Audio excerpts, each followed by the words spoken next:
seed set up, I moved these racks into this room and we put them side by side instead of long ways because we figure we can kind of get a little bit more trays going that way versus this way. I know this tray is this way for now, but this is only temporary. But Robert wanted me to kind of go over how we do our seeds.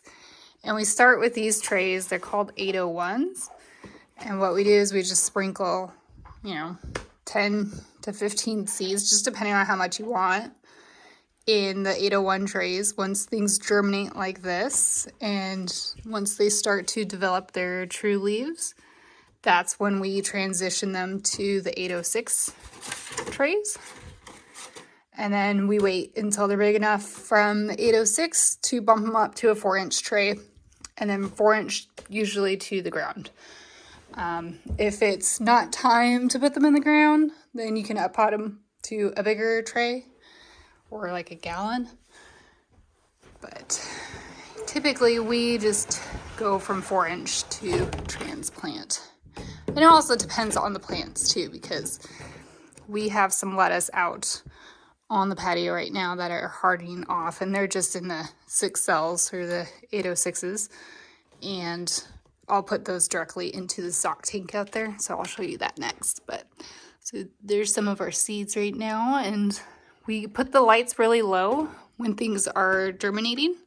Once they have germinated, then we take them off the heat mats, and I usually just put them under the regular shop lights. These are specific grow lights that we were gifted last year and haven't been able to use until this year, so that's what we're doing now. And the domes, I don't have them on all the way inappropriate because there's some here that even though the dome's off, they're still on the heat mat. So I'll start to transition these, and then I'll be able to seed more and have more 801s with something else. And then I'll flip the domes over and put them on completely. So, and then I'll show you guys our starts that are out on the patio. Okay, so here are some of the lettuce seedlings that I started at the end of January, indoors obviously. So I up potted these to the 806 trays. They're all looking really good. They're outside right now, hanging out in the shade, and I will put them out for a few days to harden off, and that's typically what you want to do with your starts, so they get used to the outside elements since they've been indoors the whole time, and then that way it'll help the plant once you transplant it, and it won't be so stressed out and die right away. So we have some kale here, some chard, and then just a bunch of different lettuces. And instead of up potting these to a 4-inch and then putting it in the ground, since they're lettuce, like I was saying, it does depend on the plant. I'm just going to transplant these directly into the stock tank we have over here, and probably these half barrels as well. So I have some spinach that I planted, I don't know, before fall last year. So that kind of overwintered. We have some carrots here that were stunted. I just need to pull them. All this stuff here will be cleaned up when the weather gets a little bit more nice and the lettuce is ready to transplant. I'll probably transplant some somewhere in these barrels here. That's basically how we transplant things. Yeah, here's the 4-inch trays.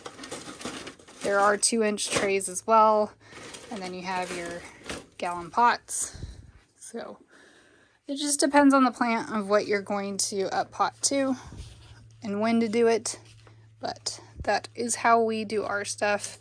Right now, today, we are actually getting everything ready up at the garden to till the area that we have the tarp over. And it might be too early, but that's okay. I'll walk you guys up there and we'll talk about it. So today is February 28th, And I know we're early on tilling, but it's really nice out, and it's kind of hard not to get too excited about planting and gardening season just around the corner. Because it is nice, and we've had this tarp on the grass since summer all through fall and winter. I get that we're still in winter. We have decided to till up this area, and then here, hopefully within the next couple of weeks, we'll get some compost to put down, and we'll till in the compost as well for this area. But we want to make some rows. I think we can get about 12 rows out of this area, and then we'll have to address the other side as well. So I'll turn the camera around. Say hi. Or nothing at all. Hi. I don't know what you told them, so. Well, I explained how we did our seeds, because that's how you wanted me to do it. So I did it. I explained. Then I explained that we're tilling up this area, and we get that it is early in the season, but it is nice out. So we're trying to get a jump start on that. That is correct. Jump start. Jump start. So if we till up this area, we get that there are going to be some weeds that will come up. If we can get to them when they come up and pull them out, and then put the tarp back over before we're ready to plant, then it will keep the soil warm, hopefully, and less weeds growing until we're ready to pull it back off and plant stuff. For sure, just to add a little bit to that, my thought being is if we can get this turned up, get all those seeds exposed to the rain that's going to come in the next couple days, and we've been having nice sunny days, we can get them to germinate, and we can throw the plastic back over the top and snuff them out again. Maybe we'll leave it on for a couple more weeks, and like Sherry said, keep the soil temperature high, but also eliminate a lot of those seeds that are in the seed bed here, the soil from over the years. So Yep. if you want to take a look, we've had this tarps on since last summer, the end of last summer, and it's really held the moisture in there, but also it's made it a lot more workable. So there's no way we would have been able to do this and turn it just this easy last year. Remember from last year's video, we had to end up broad forking the entire thing. I think we'll be able to just use the tiller and get a couple good tills in with how soft it is right now. So we'll see though, hopefully. Yeah, you definitely cannot do that in the grass area here. We can try to show them too. But we are going to still have, if you want to come look at this, some of these grass roots in here. Yeah. I saw it. Those rhizomes. Yeah, so these rhizomes are still going to be an issue over here, but we did the best we could and prevented them getting sun and rain for the last, how many months has it been? August, September, October, November, December, January? It's been a while. About 6 months. Yeah. So, if you want to see this stuff, let's see. Might be a little bit softer now that it's wet, but oh, let's make us liars. But you see how tight all those roots are in there? Yeah. There's no way the tiller would come over it, whereas in here, they flip the whole thing. It'd be hard. Right here it's just pulling out. It's doable. It'd be really hard to do that all by hand, even with the tiller. It would take a while. And you would have more grass to pull out. Yeah, a lot more grass. So what we'll do is probably pull all this tarps off, fold them up, stack the tires on top so they can't go anywhere, and get to work. Yeah.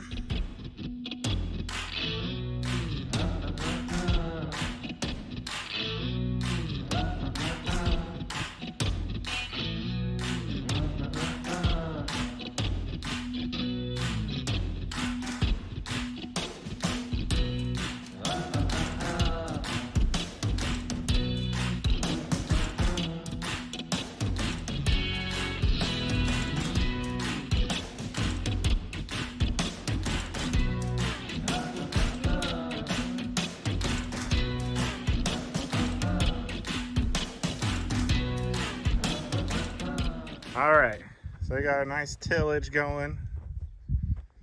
It's actually surprisingly fluffy. But if we grab a little bit here, and squeeze it. You can see it's still pretty sticky stuff. Lots of clay. So Sherry's down here raking away. Yeah. Tell us about it. Getting tired. So basically the plan is to pull the dirt from the rows into walkways. So Robert can do a second go with the tiller for the rows, and then we'll pull the soil back, and then we'll do a second go on the walkways just to get more soil and get more of a mound going. Because you can see with our previous rows, they're not very moundy because we didn't have a whole lot of soil. But our hope is to bring in some compost to mix in with this, so we'll have even more. And then, as things go, things will settle. But we're trying to go for as much mound as we can. Right? Right. Pretty much sums it up. Indeed.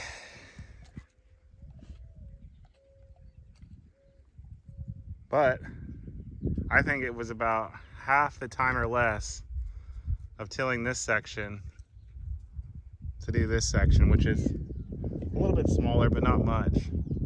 So I think the tarp in it really did help. We actually see a lot of worms in here, which we didn't really see over on this side. So that's a good sign. Maybe that the soil temperature's up a little bit higher, less compacted from the rain over the winter and fall. Yeah. So it's a good sign. It is a good sign. That's for sure. All right. I guess I'll help rake a little bit.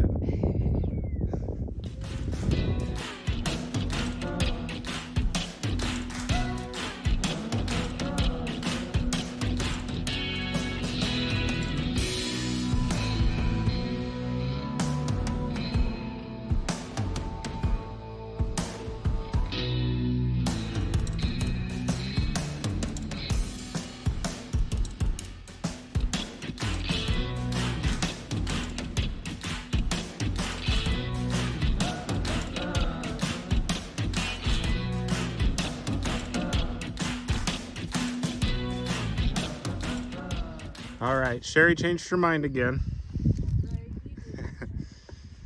So we decided, I went back through and tilled all the rows in. So now let's see if I can get a shot of it. It's kind of even across the garden. It doesn't tilt that way apparently. Here we go. So you can see it's nice and fluffy throughout.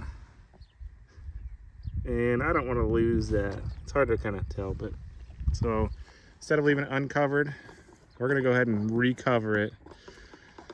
Partly because we don't know what the weather's gonna be coming up. We can still get some freezes, so we want to keep the soil temperature up, as well as keep the fluffiness. We don't want it to compact in the rain. So the next step, I think, will be getting compost and mixing it in. We might broad fork it one more time, and then we'll really make our nice mounded rows.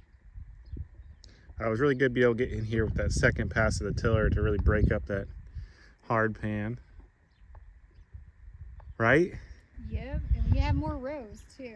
Yeah. Because when I was measuring things out, I was doing like 2 of my feet for both rows and aisles, but really you don't need that wide of an aisle.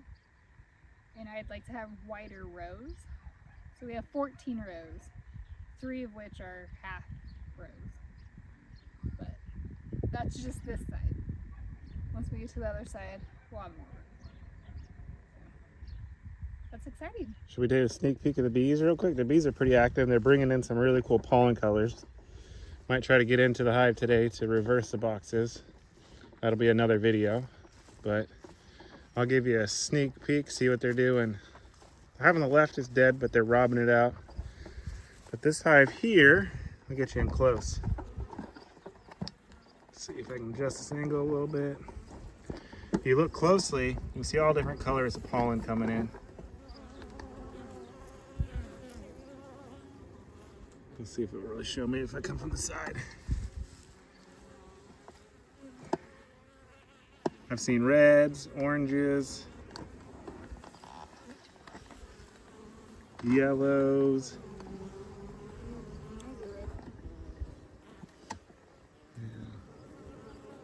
It's pretty cool seeing them come back to life. There's lots of flies out here in the field, so they're harassing the bees and they'll chase them around. But they won't really hurt much.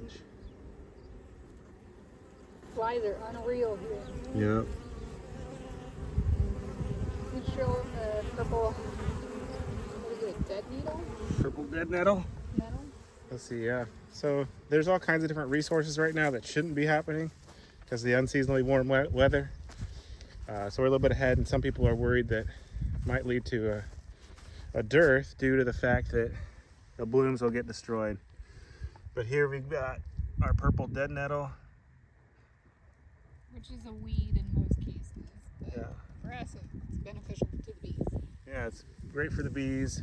We saw some maple trees earlier that were blooming. So lots of resources coming in. We just got to watch and make sure that we don't have a big freeze and we lose brood inside that triple deep. So for right now, we're going to cover this up and then see about doing some bee work.